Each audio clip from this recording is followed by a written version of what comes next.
So, OP6 has been out in the East now for about, I think, a little over a month. And I live in Japan, so that's the meta I've been playing. And I've been having a lot of fun. I think it's one of the best metas, the most diverse meta that we've seen so far. And I wanted to take a minute to make this video and talk about my favorite leader from OP6, and actually my favorite leader just in general since OP1, and that's your girl, Yellow Green Yamato. An incredibly strong leader, super fun to play, really versatile in the builds and stuff that you can make for it. So that's also why I wanted to kind of like take a deep dive and look at a bunch of the different builds that you can make. So in this video, we're gonna just like take a look at the leader, go over its strengths and weaknesses, and then I'll show you guys some builds that have won, major tournaments over here in Asia and Japan. And then I'll show you guys the build that I like to play, that I'm currently running.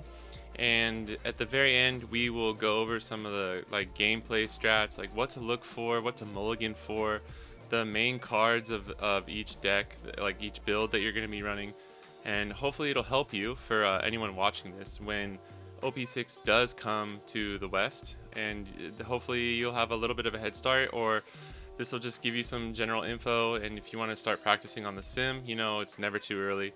So yeah, let's jump into it and let's get started. Alright, so this is a little guide that I put together, and just to start things off here, can we just talk about how glad I am that Wano finally got a leader that's actually really strong. Odin seemed promising, Kinemon seemed promising, but they all just kind of fell flat, right? But we finally got a leader here that is really strong, and Yamato's one of my favorite characters in One Piece, so it's just really awesome.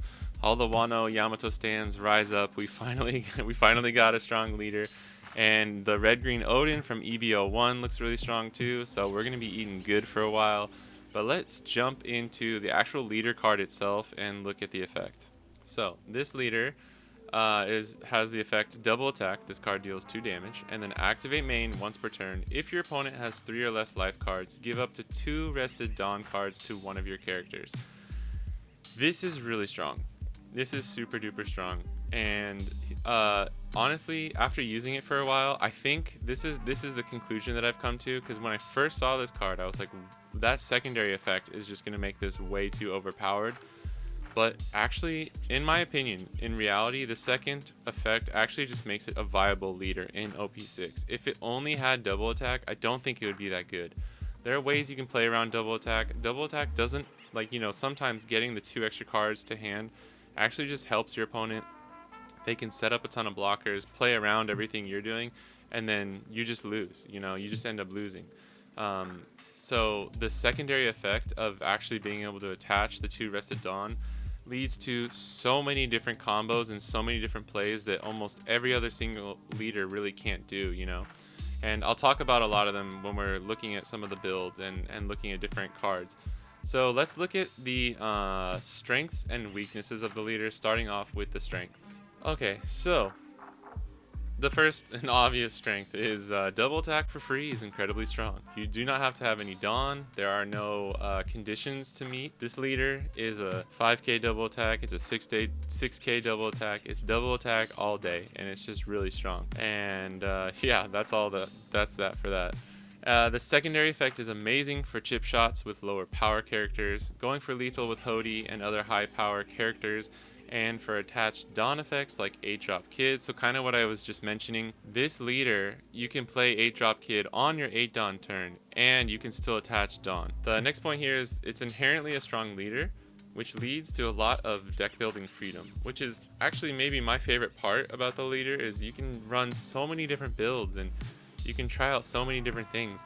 I really like the way that some of the stronger leaders right now, like Moria is a very, it's not like completely locked to Thriller Bark, but its effect, the leader effect, is you can only play Thriller Bark cards from the trash, right? So there's crazy insane combos that you can do, but it's gonna be, the main thing is always gonna be the Thriller Bark engine that's running it, right? And the strongest combos are Thriller Bark and Navy, the double engine right there. But we have this kind of contrast of like a leader like Yamato, where it's just the leader itself is so strong that you can build almost any deck around it, and it's going to be a competitively viable deck. And then on the other hand, you have the cool kind of like combo control decks and control plays that you can do with these kind of like more specific targeted leaders and stuff, and I just think that's a cool kind of contrast that we're seeing happen as the sets come out. And the last strength here is just yellow and green are currently a decent multicolor combo, but mostly just because yellow is a top tier color at the moment, which I don't think is surprising to anyone, as most of the people in the West right now are realizing Enel is really good, Katakuri is really good in OP5. Yellow can seem incredibly broken at times. I would still argue black is better, at least in OP6. Black 8-drop Moria is just like relentlessly strong. But yeah, so those are the strengths. Now let's take a look at the weaknesses. Alright, the first one here, this is a multicolor leader, so it only has 4 life, and it's not the easiest leader to build defenses around. It's not really what you want to do. You don't always want to just, there's one build, the Fortress build, that sets up a lot of defense.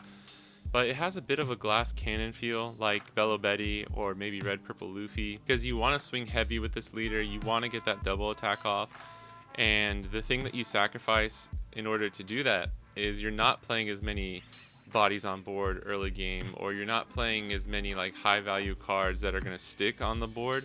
You're kind of, you know, you're playing your Onamis, you're playing your Izos, you're trying to rest things or get the banish off, and that can lead to other weaknesses within the deck. Another point here is something that I think a lot of people overlook, but once you start playing with this leader, and if your opponent is decent, they don't have to be super high level, but if your opponent is decent, they'll know when they should take, when they should counter out, and when they should block the Yamato attacks. Because double attack is great, but it leads to your opponent getting a lot of cards in hand early. You'll see that this can backfire pretty quickly when playing against decks like Moria, Perona, and Reiju. Especially Reiju, because they want to counter out of certain cards and stack their trash the right way. Same with Moria. Sometimes, you know, they don't mind dropping a 2k Perona or you know, a few Thriller Bark cards if they're just going to play that the next turn. And it's not always, you know, with trash manipulation and black being so strong, people aren't always, you know, they're not as worried as they might once have been about, like, you know, getting counter out of their hand, or, oh, I gotta put this Borsellino in trash. It's like, it's fine, you're gonna get it back with Rebecca or Moria or whatever, right? There's so many combos to the point where, like, for some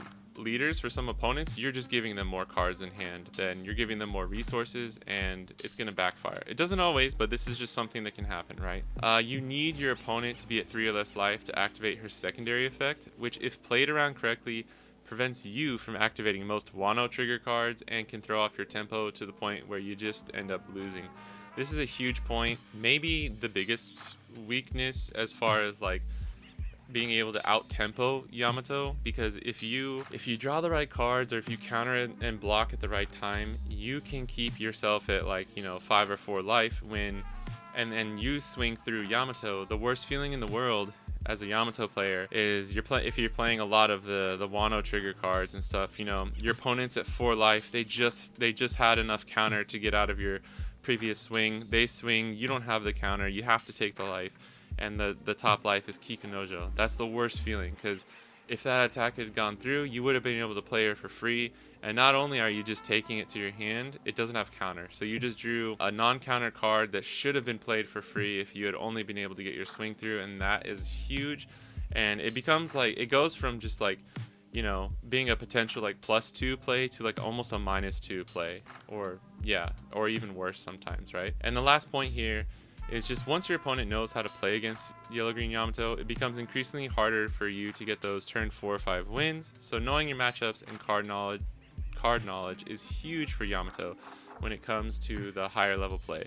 This is what I mentioned at the beginning as well. When you get to the like middle and higher level play, it's kind of like a Nell. Like, even if somebody knows how to play around a Nell, when to get you to 2 life, when to not go to 1 life, you can still lose, right? But it's kind of the same thing where, like, once they know how to keep their life high, how like to not let you trigger your life the way you want to, there's a lot of things that they can do to counter around Yamato. So knowing your matchups as the Yamato player and the card knowledge of like what they're going to play, what they want to play, the resources they want to keep, that becomes increasingly important in order for you to be able to keep Yamato as strong and as efficient as possible. So that's the strengths and weaknesses, and now we're going to take a look at some of the builds that have topped or won like really big tournaments over here in Asia. Alright, I'm going to be looking at these decks on the sim here in a minute, but I just wanted to go over what the different types are for now. So this is the Sky Island build.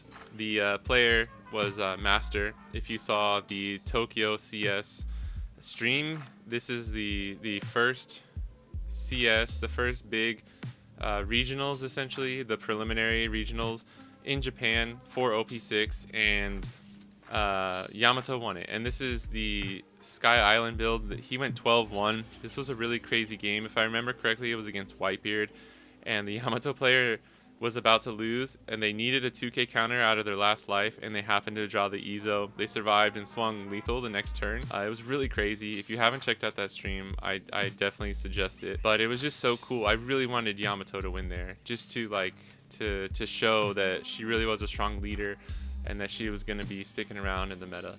And as you can see, it revolves around the Sky Island package, and has a few Wano cards and other cards kind of sprinkled in, but we'll go more in depth here in a little bit. But let's look at the next build. This is going to be the Fishman build, and this is the winner of the Miyagi CS, which was the second one, I believe, of the OP6 format, and they won first.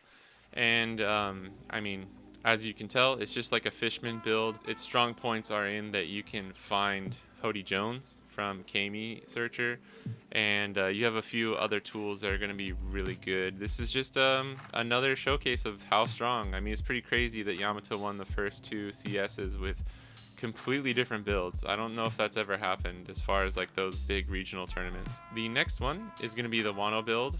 Oh, and this was the player was WKT. I wasn't able to find his Twitter. If anyone knows, please let me know. I'll link it, as well as Master. I couldn't find their Twitters. I'm not sure if they have any. I searched, I couldn't find them, so if you do find them, let me know. This is a Wano build, and this is close to what I like to play. I play a little bit of a Wano hybrid kind of build, but this is a really cool player. He's a Japanese player. His name's Laundry, and he was smashing with Bello Betty in like OP5, yeah, 5 and 5.5. He had a really strong Bello Betty build. And this is kind of the Wano country, the Wano Kuni build that he has. And he also has a note. If you search, it's kind of like a website where people, it's almost like a Patreon or like a Ko-fi or Coffee or whatever that site is, where you can like post articles and people can pay for them. I've paid for his Yamato article, and I've actually bought a few articles from different kind of like Yamato players and check them out. They're really good resources. If you can't read Japanese, I think you can still just like, copy paste to Google Translate. They're normally only like $3 to $5, so even if you're just looking at the translated version, I still think it's worth it. But as you can tell, these are all the Wano characters. It's utilizing that kind of function, and there are strengths and weaknesses to all these builds, and we'll be looking at them here in a little bit. But let's move on. This is the most recent build that kind of got popular. It's called the Fortress build, and this was popularized by a player named Teppan, and I have their Twitter here as well, and they made a note as well for this. I bought this one as well, so check it out. It's really cool. I think unfortunately they didn't really want the list to be like super leaked out, but it's been like 3 or 4 weeks now. It's kind of just like well known, I made sure not to use the actual info from the note that they made. This is from a different player, Chami. You might actually know him. He's like a really, really strong player from Japan. And Chami topped with this one in a tournament recently, I believe. But Teppan actually got top 16 at the Fukuoka CS, which is really good. No one was ready for this build. It was kind of like Perona, where it came out of nowhere, where like Perona was all right, and then somebody found the build, and then she just became like 10 times stronger. This one was just like, not that it's actually that much stronger, it's just different, and I think people didn't know how to play around it. As you can see, obviously it utilizes 10-drop Dofi, 8-drop Kid, and it's like a Supernova Don Quixote Pirates build, which is really cool. It's really interesting. I've tried it. It's not really my style, but I like it a lot. And yeah, please check out all these people. Go follow them on Twitter or go buy their notes. They're always really cheap, and I think it's really good to support the people who care so much about the game and who are writing these articles. They write about the matchups and the deck lists and everything, kind of like this video that I'm doing here, but they're obviously like more, they have more achievements and they're better players and everything like that, right? And other decks are kind of like just grouping the remaining like miscellaneous decks here, like trigger focused decks, so playing tons of like crackers and just other Shirahoshis and Beiges and all those other more trigger heavy deck, right? There's a big mom build that's actually not too bad. I think most people just find the other decks are better, and it's maybe just easier to tech in some of the big mom cards like 7-drop Lin Lin or Cracker. And then just any combo or hybrid of all of the above, really. And the deck that I like to run is kind of a Wano hybrid, so I consider it kind of one of those. It's kind of like a trigger Wano hybrid kind of mix, right? I'm excited to talk about that, but for now, let's go jump into the sim, and I'll go over each of the like winning decks individually, and then from there, I'll show you guys my deck. So yeah, let's go.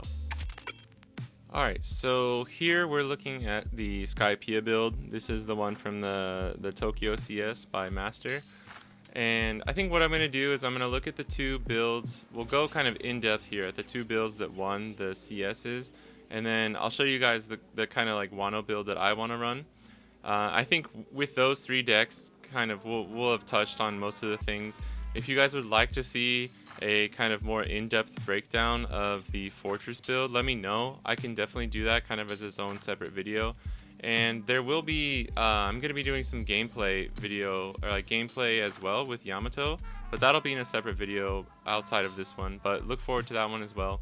That'll give you some good insights to actual gameplay instead of just me explaining everything. But let's jump into this. Let's take a look. We got our leader right. Some of the staples right. You're going to be running 4 Izos in almost every single build.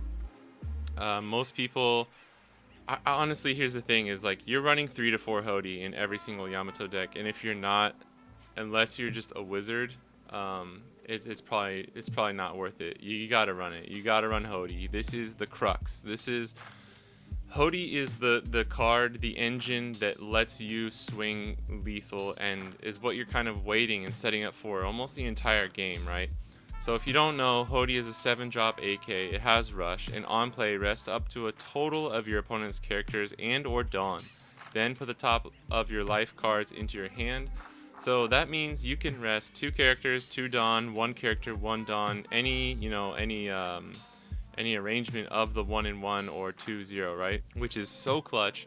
This makes like when Whitebeard leaves up 1 Dawn, and like they have 2 or 3 Dawn up, but if you can rest that Dawn and rest their 4-drop blocker Marco, that like your chances of winning just skyrocket when you play Hody.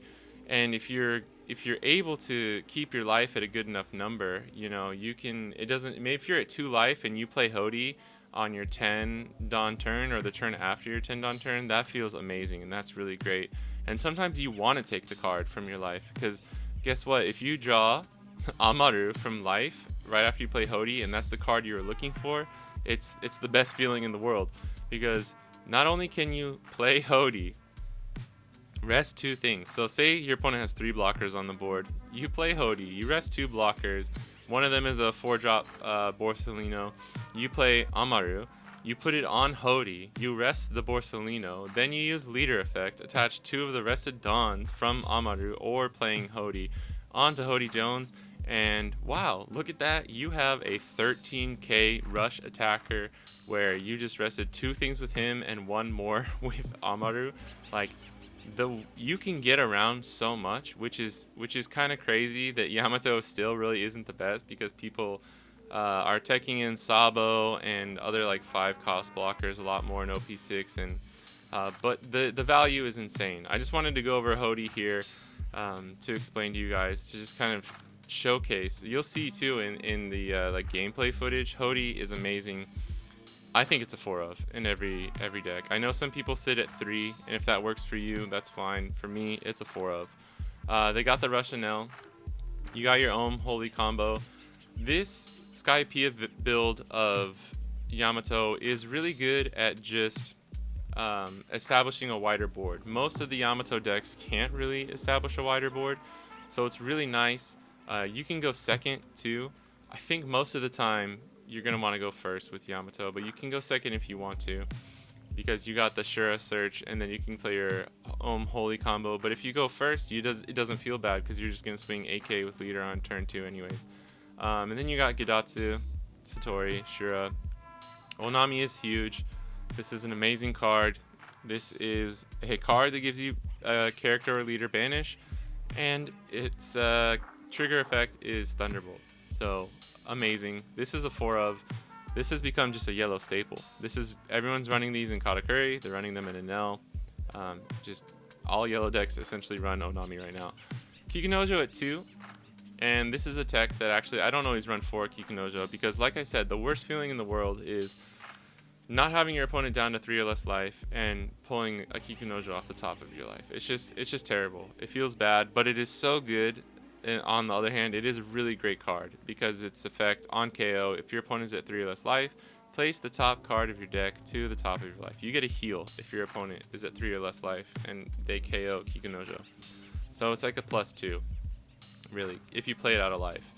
Hiyori. This is the other, if I would say there's 2 new staple yellow characters, it is Hiyori and Onami. Hiyori is amazing.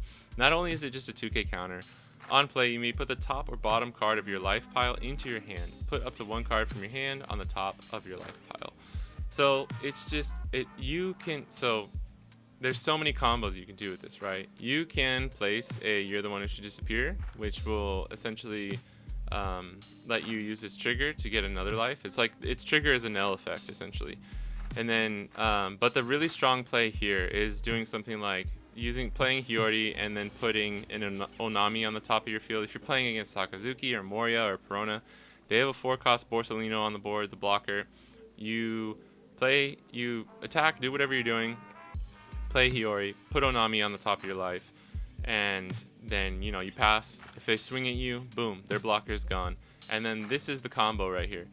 5-drop Momonosuke with Hiyori is extremely powerful. A lot of the time I wait for my 7-Dawn turn, and if I don't have a 7-drop Linlin, if I'm playing that card in the deck, this is the combo that I'll do, where you play Hiyori, you place whatever you want to, because normally by 7-Dawn you've gotten them down to 3 or less life, which is great. So if you have a Kikunojo or an Onami in hand, you play Hiyori, you place that card on the top of your life, and then you play Momonosuke, which on play, place up to one of your Wano type characters other than Momo on the top or bottom of the owner's life face up. So if you want that trigger that you placed with Hiyori to take effect the next turn, you just put Hiyori at the bottom, and then you got a 2k counter as your last life. It does suck for both of you to know what your last life is. It takes away some of the it allows your opponent to math things a little bit, but sometimes it's really just worth it if it's a trigger that you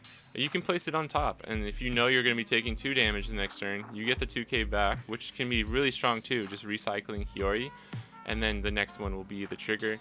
Sometimes you got to be careful because your opponent will just attack you. You take the Hiyori, and then they don't attack you again because they know that the next card is something that you buried onto your life. But still, just regardless, really strong. Amaru, my opinion, the best yellow event, just in general. I love this event so much. It's a 3 or 4. This is another one. It's like Hody Jones, where you kind of need 3 or 4, basically, just no matter what deck you're playing. I think it's debatable, but it's so powerful, especially in Yamato, because anything that's just 2 Dawn, Onami, Amaru, Shura, these are things that you are essentially getting free Dawn if we're going to attach it onto a character anyways with leader effect.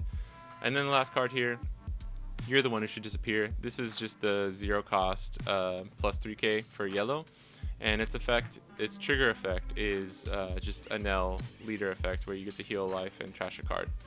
So really, really strong. I think the strengths of the Skypiea build is that you can swing wider than most Yamato builds, and just having the ability to search these events off of Shura is incredibly strong. And you have Satori. A lot of builds run Satori anyway, but yeah, nice synergy. You have Rush and L2. It's kind of like slightly aggro, slightly mid-tempo, like swing wide kind of build for Yamato.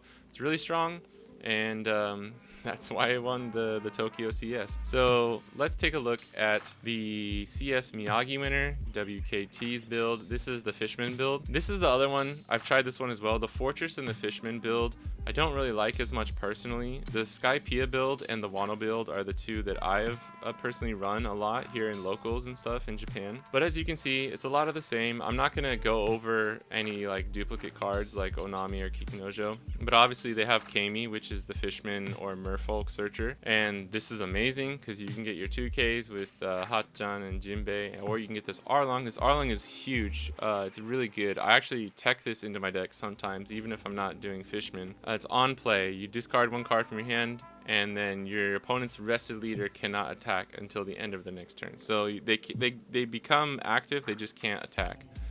It's really, really strong. You got the Crackers in here, the Shirahoshi, because it's searchable from Kami, and is just really, really good. And I think the other thing too is, so you can search Hody Jones here, which is really, really big. And they actually are running these Zoros. This didn't come up, I believe, in any of the matches that were on the stream, but this 9 Zoro is really good. This is Yellow-Green Yamato's answer to Yellow, essentially, if you're playing Katakuri and especially Enel. This Zoro is really the answer to Enel because it can be tough. Enel wants to take that life early, so like the leader double attack can hurt you really, really bad when you're playing against leaders like Enel. And this Zoro is just really strong because obviously you can attack 3 times in one turn with only using 3 Dawn in order to get that effect off. So, and pairing it with Onami is just insane because it's this turn. So if you have 9 cost Zoro already on the field and the next turn you play an Onami and then you put what? You put 3 Dawn, or you save 3 Dawn for the effect, so that's 5. So if you could do 14k 3 times, 14k banish 3 times. Like, I don't care if you're an L, I don't care if you're a god, you're dying at that point, right? And not to mention you got leader swing, and if you have any other characters as well, so it's just incredibly strong. There's a different type of synergy here, but it's really strong. You can tell that each of these decks is prioritizing different things, right? The Skypea build can search your events. The Fishman build can search Hody Jones and Arlong, and can normally stabilize long enough to get this Zoro on the field, right? So those are the 2 builds that won the CS tournaments over here in Japan. What I'm going to do now is we're going to switch over and let's take a look at my deck, the one that I like to run in real life, and we'll take a look at that, and then at the end we'll just go over some final like gameplay tips and stuff like that. So let's jump over and take a look at my deck. Alright, now it's time to kind of show off the, essentially up until the starter deck 13 decks came out, kind of the main list that I either was playing the most or like at least just kept coming back to. And honestly, I just wanted an excuse to show off the alt art leader that I pulled from the one single box of OP06 that I bought. I pulled the Yamato alt art leader, which I just took it as a sign, and I was like, alright, this is definitely the leader I'm maining and going to be playing throughout the majority of OP6. So have a look. The art's awesome. She's beautiful. It's all great. It's all gravy. So we got our leader, and I'm gonna just go through the deck here, starting from the lower end and working our way up. But first off, we got 4 Momos. Obviously, it's just our Wano searcher. You can run this at less. I've been seeing people teching in 3 or just 2. It's kind of whatever works best with your build. I feel like I'm running a lot of Wano, and he can search off the 9 cost Yamato, so it's just kind of, it's really good. I could see myself cutting this down to 3 or 2 in order to add some other cards that I'll talk about later. But next up is, you're essentially always going to see this at 4 too, just in most builds. It's the Hyori, just such a good combo, and like I said, getting those combos off with Momonosuke and just being able to plant things in life like this Onami. The trigger is essentially just a KO 5 cost or less, and she also just with leader effect is a essentially like a free 5k swing, and you don't mind, like if Onami gets KO'd off the board, it's never like a huge loss. It's always like the value of this card is so wild. And then next we got Izo running a 4. This is pretty good. You don't really want to, unless you're in a bad spot, you don't really want to play these early. You want to either keep them in hand as counter or just play Izo off as like resting a Borsellino to go for game, or if they have 4 blockers on field and you play like you don't have Amaru in hand, but you play Hody and Izo or some kind of combination of that, right?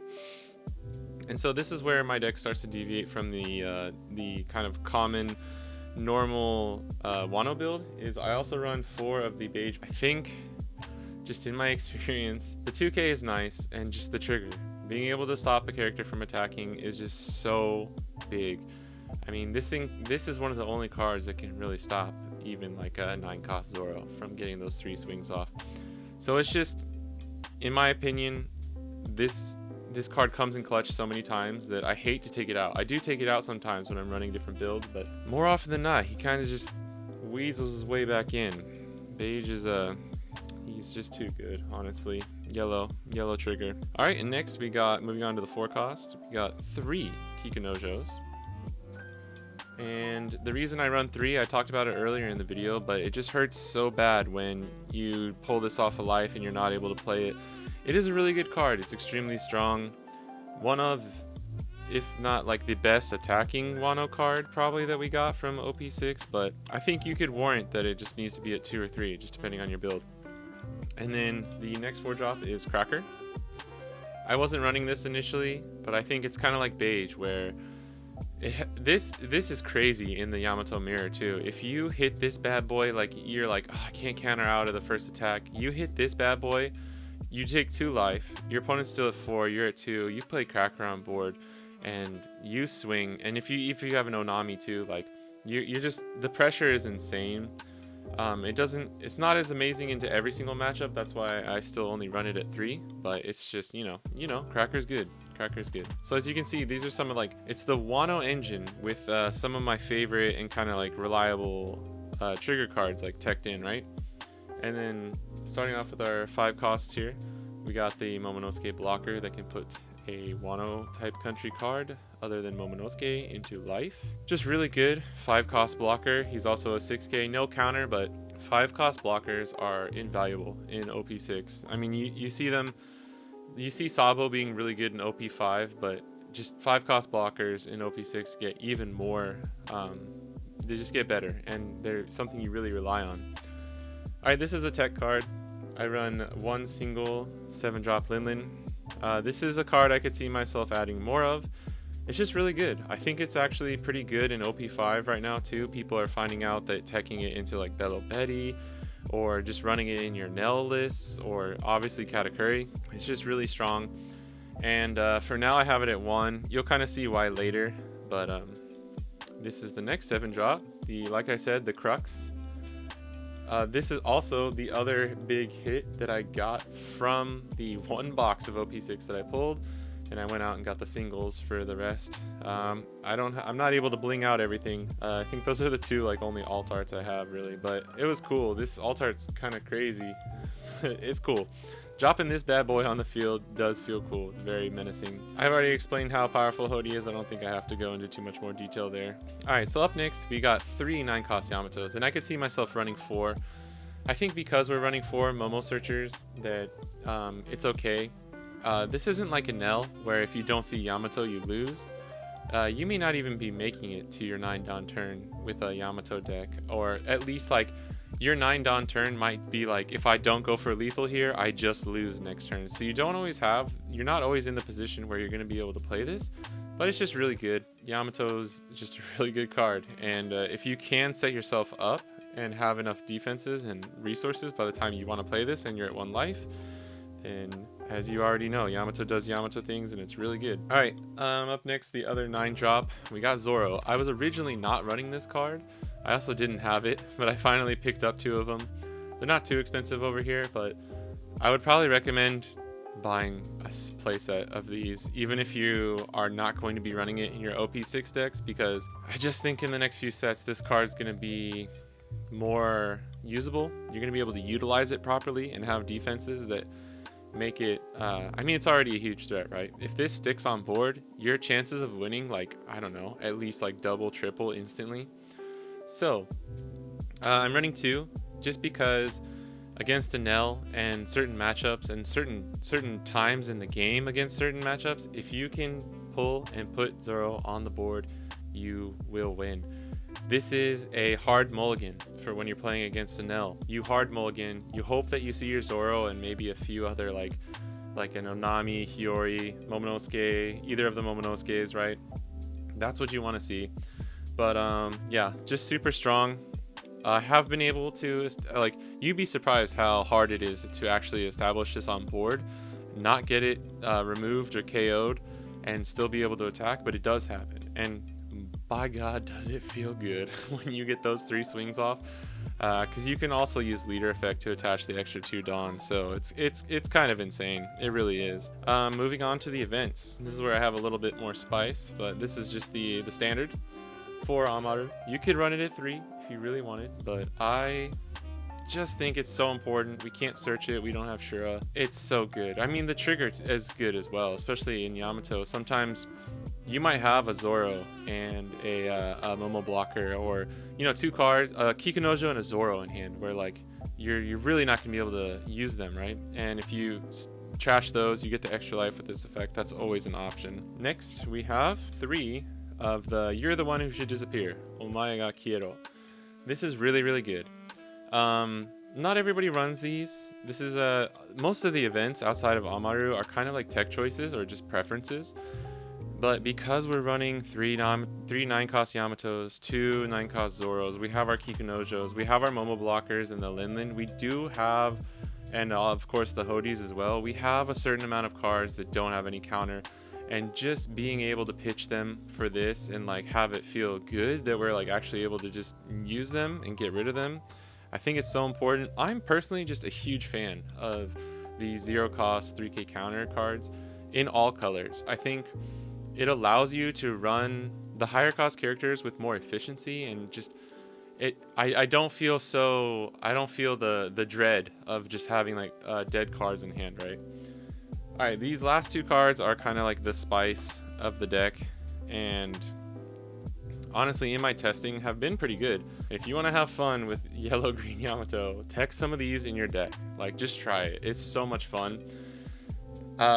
There were builds where I was running 3 of these, 4 of these. Like, the cheese was real in some of these builds, and like when you high roll, like you could play when you get 2 of these off life, you kind of like almost just win automatically, unless your tempo, like you're so behind and your opponent is just killing you so hard. Yeah, it's gonna be so great. But I try to, I wanted to keep the consistency, and I don't want it to be just a total cheese deck, so I run 2, and they're actually really good. There are turns where you're playing against Perona, and it's you only have 5 Dawn, but you don't have a 5-cost character, right? Because we only run Momonosuke's, are only 5 costs. Anything lower than that, I play a Cracker, I play a Kikunojo, I play, whatever. Perona can rest it. So when you have a decision to make, and you have one of these in hand, you just swing with leader and play this, right? And then that might give you the tempo you need the next turn to play your Momo Hiyori combo. And then, you don't care if Momo gets KO'd, or like they -1 cost it and like get rid of it somehow, right? So great card. It's a good little tech. And then the last one, this card has been in and out of this deck more times than I would like to admit, but it is Noah's Ark, baby. If you don't know what this card does, it's a 6-cost stage card that on play, it just rests all of your opponent's characters, and the trigger is activate this card's main effect. So this is the cheese of all cheese, and I think people, when this card got announced, they were like, oh my gosh, this might be crazy. And I will tell you, it has won me games. When you're playing against decks like Red Green Law and Red Purple Law, or honestly, Moria and Perona too. Not a lot of Yamato players play this card, so you catch so many people off guard with this. And the thing is, I would not play this card if Hiyori didn't exist. The fact that I can say I don't have a lot of options, I haven't drawn my Hody yet. I know that if I can survive the attacks coming the following turn, that I'll be able to go for lethal, or at least have a shot the next turn, right?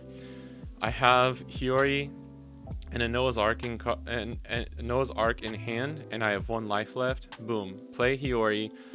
Take the card. Hopefully the card is like an Amaru or something. That's like the best case scenario. You're getting a great exchange. And then you plant this bad boy as your last life. And then it really doesn't matter. Like, obviously they can attack with 1 character first, but then say they have 5 characters on board, the other 4 are still getting rested. And the thing is like, normally I would say this is just not worth it, but because you have the ability to plant the card into life itself, really just gives it a small shot, right? And this is a tech card, this is a cheese card, but I wanted to show you guys a deck list that's not just your standard like, oh, this is Skypiea, this is only Wano, this is all Big Mom, this is the Fortress deck, because I wanted to showcase some of the fun that you can have with Yellow Green Yamato and some of the things you can do. Please feel free to try this list out. Let me know if there are cards that you like or you don't like. And yeah, it's a lot of fun. You will win games. You will. You just will. Yamato, the leader, is just so strong. I do want to give a few honorable mentions for cards that I would consider playing. And I did want to note that the reason this is at 1, so you essentially Soul Pocus and 7 Lin Lin are like kind of intertwined, right? You could go 3 here or 3 Soul Pocus, although I probably wouldn't. Yeah, it depends. Whatever you like, right? But so here are some honorable mentions. Nekomamushi is really, really good. Being able, Dawn 2, you can attack active characters, and the trigger is if your opponent's at 3 or less life, play this card. No cost. You don't have to get rid of a card. It has a counter. It's a 4 cost 5k. It's really good. This is amazing for if you need to swing into Borsalinos or you need to swing into Sabos. This is the card that can do it. The other one is just the 2k Hiyori from OP4, where on play you can, if you're a leader or your Wano country leader or character, up to 1 of them, you can give them plus 1000. And then the trigger is activate this card's main effect. So you pull this out of life and then boom, it's like a rad beam effect essentially. But playing this in the Wano build is actually pretty good because this is just another target that Momonosuke can put into your life. And then you know if you want to use it, you can use the effect, the trigger, or it's just another 2k coming your way. Obviously 7 Lin Lin, I think this card is actually pretty dirty in this deck. When people aren't expecting it and you get a Soul Pocus off life and then play 7 Lin Lin the next turn, it's really hard, you know, for them to capitalize and get back on track. Satori, just really good. Obviously a 2k. Maybe if I wasn't running Beige, I would run this card. It's just amazing. I do want to point out that I am running 12 2ks. The thing with Yamato is like, you don't have a lot of blockers, so you need a lot of defense in other ways, and I think having the 1k counter and the 2k counter cards is the best way to get around that. So those are the 4 kind of like honorable mentions that I tech these cards in and out of my decks all the time. And then I would be remiss not to talk about the starter deck 13 cards. I wanted to show you guys this because this is what you'll be able to do just right out of the gate. Yeah, I wanted to show you what you could play just out of the box, OP6. This is kind of what I've been playing up until starter deck 13 came out, and that is because this card is just wild. This card is so good in this deck. This is from the starter deck. It's a 5 cost 7k, which is already just like a good vanilla, right? No counter, but on play, if your life is at 2 or less, this character gets Rush. That's it. And guess what? You're, as Yellow Green Yamato, you're going to be at 2 or less life a lot. The wild thing here too is you play this for 5. It's a 7k. You use leader effect, it's a 9k. You have a 5-drop 9k rush character that you could play. If you have 10 Dawn, you could play 2 of these. So you have a 975, right? And that's just assuming you don't have anything else on board. It's really, really good. It's not searchable because it is Wipe Your Pirates, but that's okay. I've been running 2 of these recently, and I could see myself running even more. I think what I took out, I believe, the crackers. I think I took out these 4 cards right here, the 7 Mom and the 3 crackers, to play 2 of these, and I also took out the Soul Pocus, I believe, or the Noah's Ark, and I was playing 4 of these. This is really good. It's a 5 cost 4k, counter 2000. It has Rush, and on play, it's look at your life. and then place one card on the top of your deck. So you are losing a life, but then rearrange your life in any order and place it back down, right? And then this character gains rush. It gains rush even if you have no life too. So that's just amazing. It's a 2k counter. It's searchable off Momonosuke. It's Wano. It's Yamato. So that's kind of sick. So I've been using these two cards, and I would say the main cards that I like first immediately kind of start to get rid of is the Crackers, the Seven Mom, Noah's Ark, Soul Focus. These are all kind of like interchangeable, and I think this just adds a little bit of consistency and 2 more rush characters into the build. Another one that I kind of forgot about actually is 7 Costanel. Even if you're not running Skypiea, that's also a good option. But once Starter Deck 13 comes out, you can run these. This is kind of debatable. You could run the other Hiyori if you just want another 2k. I don't think you'll be using this for the rush as much, but this ace is I think if you're running any kind of like mid or like aggro or mid kind of Yamato deck, this ace is just invaluable. But that is going to be it. That is essentially the deck that I was running before Starter Deck 13 came out. At least one of them, right? This was the one I had the most fun with. And I wasn't able to make the full Wano build work as much. I don't know if it's just my playstyle or just whatever it was, right? But yeah, this is it. Please, like I said, try it out. Let me know how you like it or if you have any suggestions. But yeah, that's gonna be it. I think we're gonna hop back over to the kind of like the gameplay section, and then that's gonna be it for the video. Alright, so the last thing we're gonna do here is I just wanted to show you a kind of like basic plan, things to look out for, what to kind of look for in your mulligans or like plays that you're gonna be doing, just kind of like the ideal plays, right? Your ideal game plan. And this is kind of Wano build focused, so if you're running, maybe the Skypiea build kind of fits into this as well. But if you're running kind of a fortress deck or something like that, it's going to be a little bit different, but in general, this is the main thing. I have the most experience with the Wano build, so that's what I want to try and focus on here. But let's just start off, right? So you want to go first in essentially every matchup, especially if you're playing Moria or somebody else, a strong leader that wants to go first, you want to take it from them, right? If you're playing the Skypiea build, you kind of have an excuse or like a reason that you might want to go second just so that you have your drops like that, but like you can get things on curve. But I really think you're fine going first even in that, especially if you run the 3-drop Mihawk that can play out the 4 cost or less slash character, because then you can play Mihawk with 3 Dawn, get out your Ohm, and if you hit a holy, you just play 3 characters for 3 Dawn, and the Ohm is rested, yeah, but you have 2 other characters on board. If you can protect the Ohm, you're good. So yeah, that's kind of like the easiest kind of tip I can give, is you're probably just going to want to go first in every single matchup. And then the next thing is get your first hit into life as early as possible. You're going to be tempted sometimes to maybe not play aggressively at the beginning and be like, okay, I'm just going to build my board up this time. And it depends on your build, right? The Fortress Yamato build kind of wants to do that sometimes, but you're still attacking into life. If you go first, your 3 Dawn turn 2, you're probably just going to put all 3 Dawn in your leader and attack.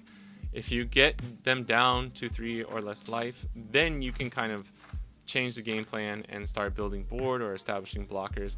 But getting them down to 3 or less life is so important for not only your leader effect, but for so many other combos that work with the leader and in the builds, that it's just incredibly important. And kind of going off of that, you do want to establish 1 to 2 bodies on board. Kikunojo or other high value cards are really good choices here, while maintaining 2 to 3 life if you can. So once you've swung with leader, if you've been able to manage to get through, that's when you start playing your Kikunojos, or maybe you played an Onami to get the banish off, and if the banish went through, that's awesome, and now the next turn you can use leader effect, and Nami's a 2-drop 3k, so you just use leader effect and boom, you got a free 5k swing right there, right?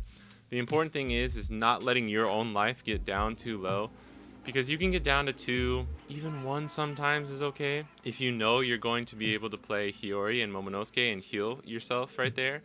But it can be really risky because, like I said, Yamato does not have the same defenses that a lot of other decks and a lot of other leaders have. So you just have to be really careful with how low you let your life go. And if you don't establish any bodies on board and you think you can just win by swinging through with leader or just resting a blocker and then swinging, it's probably going to backfire. And, you know, if you're playing someone who's good, or unless they're just bricking and can't draw any blockers, like that's not really the play. And like I mentioned just now, the 5 to 7 Dawn turns are really important. Play Hiyori and plant a trigger life card, then heal with 5 cost Momonosuke blocker. This is kind of your ideal 5 to 7 Dawn turn.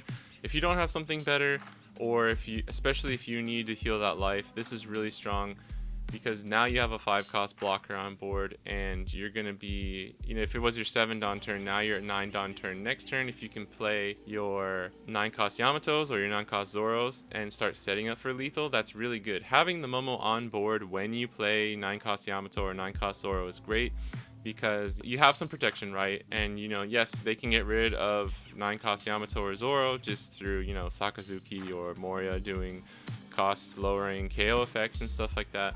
But at least you have some kind of defense, so even if that happens, you have Momo there. Hopefully you have some counter in hand. But you want to be setting up for lethal on your 9 Dawn turn. You may be tempted to play Hodi, but you should wait, because Hodi Amaru is just so good for that final swing. If you play your Hodi too early and you take that life when you really shouldn't have, you will actually flip the tempo, and all they need to do is get out of like the 1 or 2 attacks that you're gonna have, and then now you're down to 0 life or 1 life, and you established a AK body on the board, but sometimes it's not enough. Then they flip things, they get rid of Hodi, or they swing heavy into life, and you just lose.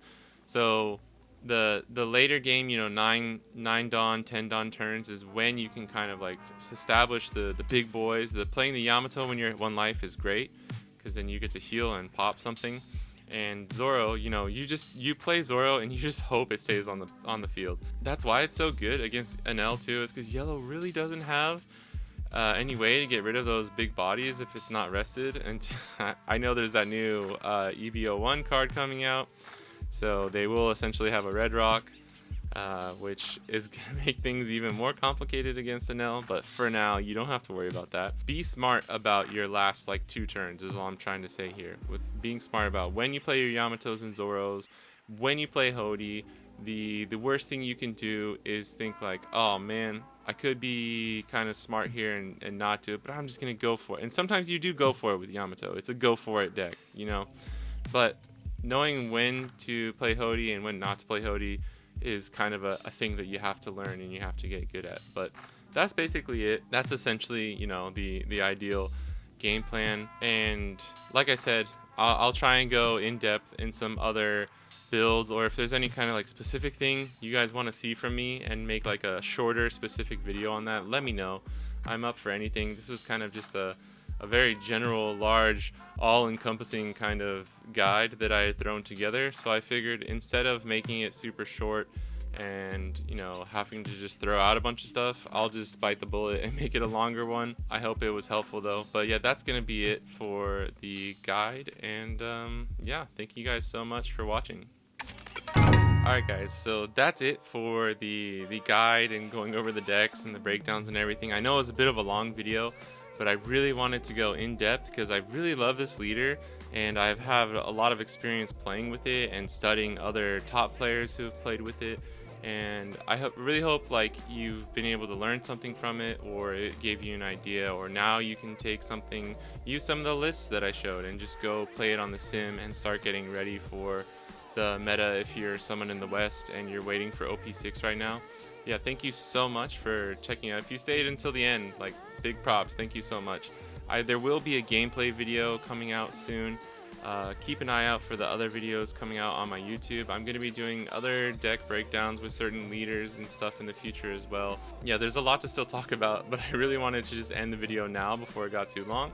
So big thanks to everyone who watched. I hope it helped, and I'll catch you guys in the next one. Peace.